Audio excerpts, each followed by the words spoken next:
France, 1944, and the 103rd Infantry Regiment are playing their part in the liberation of Europe from under the jack-booted heel of the Germans. 30-year-old rifleman Joe Medicine Crow is a scout for the regiment, a job he is uniquely suited for. Joe comes from a long line of Crow warriors. His grandfather, White Man Runs Him, was a scout for General Custer in 1876 at the Battle of the Little Bighorn.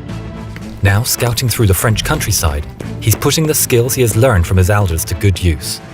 But turning a corner in a French village, he surprises a German. Without hesitation, Joe goes to work. Quickly disarming the man by grabbing his rifle, Joe too puts his rifle down. This is going to be a brave fight between warriors. Joe jumps upon the German. The struggle is desperate, but Joe has the upper hand. Wrestling on the ground, the German soldier slowly succumbs to Joe's strength. Grabbing the German by the neck with both hands, Joe starts to take the fight to its terrible conclusion. Resisting as much as he can, the German starts to feel his breath and his life ebb away. Desperate now and helpless, in fear, he starts to shout out as much as he is able. His last words, "Mutti, Mutti, Mama." Joe is woken from his battle rage by the German's cries for his mother and releases his grip.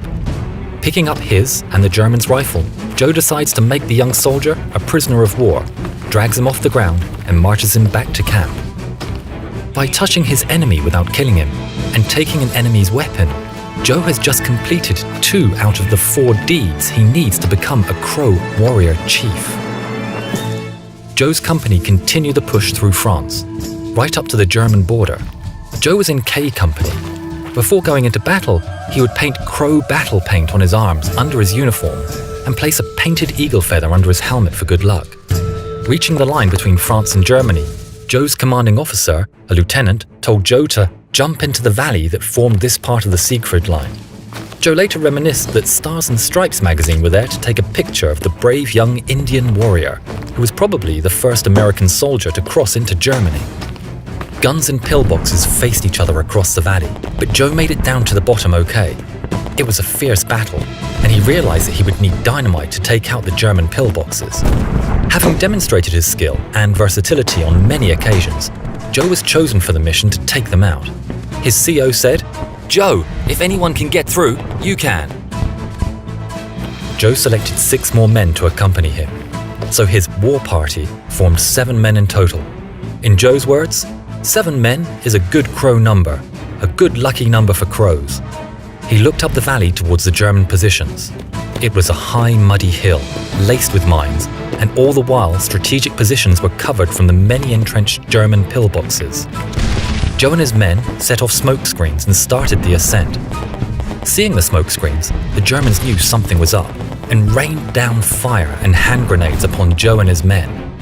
It was a tough situation, and the men were fearful, but Joe reassured them and said, "Follow me, we'll be all right." Getting up on the hill, Joe and his men took out the German positions with dynamite.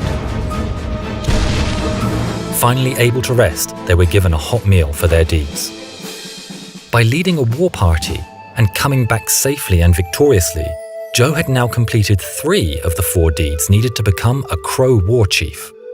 The final deed that needed to be completed was to steal an enemy's horse. Horses were traditionally prized by the Crow, but this was a mechanized battlefield in 1945, so this last deed was unlikely to be fulfilled. That is until fate played its hand. Late one evening, while scouting in Germany, Joe spotted a group of enemy officers on horseback. The Germans rode off and headed down into a valley, unsaddled their horses and put them in a small corral, and headed inside a house inside the valley. While Joe was watching the house from a distance, 4 German officers marched up the road. Spotting Joe, they shouted to him, "Halt!" Incredibly, they then saluted him and put their hands behind their heads and offered their surrender, along with the 200 German soldiers accompanying them. The war was coming to an end and they saw their opportunity to surrender to an American. Joe wasn't to be distracted though, and he sent them towards his unit and carried on staking out the corral. Observing the house throughout the night, Joe's company arrived. At daybreak, Joe told his commanding officer, "Give me 5 minutes and I'll go and take care of them horses." The CO agreed. Drawing upon his skill, Joe stealthily approached the corral and carefully opened the big white gate that was holding the horses in. Finding the best horse, Joe made an Indian bridle out of rope, slipped it over the horse's neck, and jumped on. Stampeding 50 horses out of the corral, Joe let out a crow battle cry. Woken from their slumber by an Indian warrior, the German SS officers ran out and were promptly dealt with by the awaiting Americans. Joe watched the short battle from a rise, on horseback.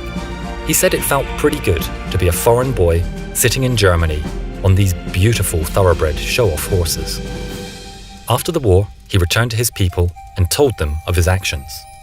The tribal elders named him a war chief for completing all the required deeds. Joe went on to finish his studies and received a doctorate, as well as receiving 3 honorary PhDs. In 2008, more than 60 years after the war, Joe was awarded the Bronze Star for his service, as well as the Légion d'honneur for his actions in liberating France.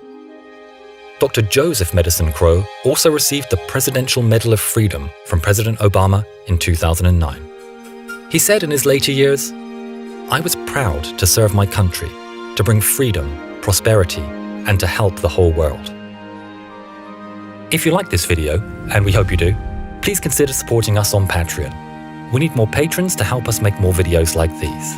If not, then please subscribe or share this video. Anything you can do to help would be great.